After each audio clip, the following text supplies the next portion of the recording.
Puis il y a Camillo qui m'envoie Coco. Qu'est-ce que t'as oublié? Coco, il a oublié info intox. J'étais là, mais j'ai complètement zappé. Je me suis noté Camillo, hein, je te le promets, hein, je l'ai noté. C'est passé à la trappe. Donc merci Camillo, merci à Camillo qui est réactif. Je suis tombé sur cette info, c'était hier matin. Assez improbable, je vous avoue. Je me suis dit, est-ce que j'ai envie de vous la partager? C'est sur la Suède, envisage de reconnaître le sexe comme une discipline sportive officielle par rapport après les JO.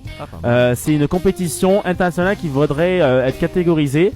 Il voudrait par exemple noter l'endurance, la créativité, la chimie entre les partenaires et même la performance artistique. Wow. Je vous pose la question, est-ce que ça paraît être une vraie info ou pas? J'attends vos réponses.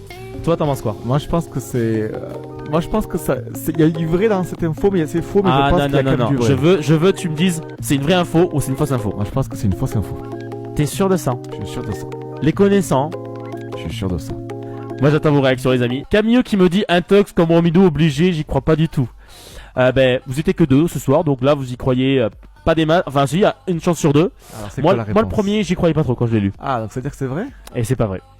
Ah, j'étais sûr. Oui, en fait, ça a été. En fait, je t'explique. Alors que je remonte l'info parce que autant dire que sur les réseaux sociaux, le débat est énorme. Certains trouvent l'idée complètement absurde, d'autres disent que c'est pourtant considéré comme une forme de performance physique. Exactement.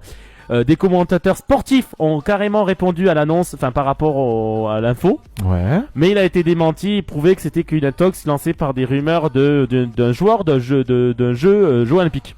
Ah, il est malin. Et ça a lancé le débat. Il disait par rapport aux Jeux Olympiques, donc encore ça fait parler des Jeux Olympiques, mais que ça n'est pas été confirmé, qu'il n'a pas été du tout discuté. Mais moi j'ai une info sur ça parce que je rebondis sur ça parce que pour les Jeux d'hiver là, tu sais qu'ils ont battu un record parce que il y a eu les Jeux d'hiver en Italie, notamment à Milan, et il y avait un stock de capotes impressionnant. En 3 jours, ils ont tout vidé. Mais vraiment. Mais non. Ah, c'est la vérité. Ça j'adore l'info. Ça me fait. C'est une vraie info, ouais. Bien sûr. Du coup, c'est dans le lien avec ce qu'on parle. Ouais. Et ça veut dire que tu sais le soir, ils s'occupent après les. Oui, attendez. Des beaux corps, des belles femmes, des beaux hommes. Mais en fait, franchement, je me dirais, mais après, rapprochement se passe. Non, mais après le sport de faire. T'as pas envie, moi j'aurais pas envie. Ah, ben moi le premier, tu vois, après le ski, la soirée, t'as pas envie de faire des trucs comme ça. Bah non. Mais je pense que ce sont des petits coquins nos sportifs. Ah, si tu savais. Voilà. Mais voilà, ça c'est vraiment une. J'adore l'info. J'adore l'info. Le Coco sans filtre. Ici, chaque voix compte, chaque avis est écouté. Une radio libre avec des hits, de l'actu, des news, des débats, des blagues et surtout du vrai. Le Coco sans filtre, chaque mardi et jeudi soir, en direct de 19h à 21h sur FIT.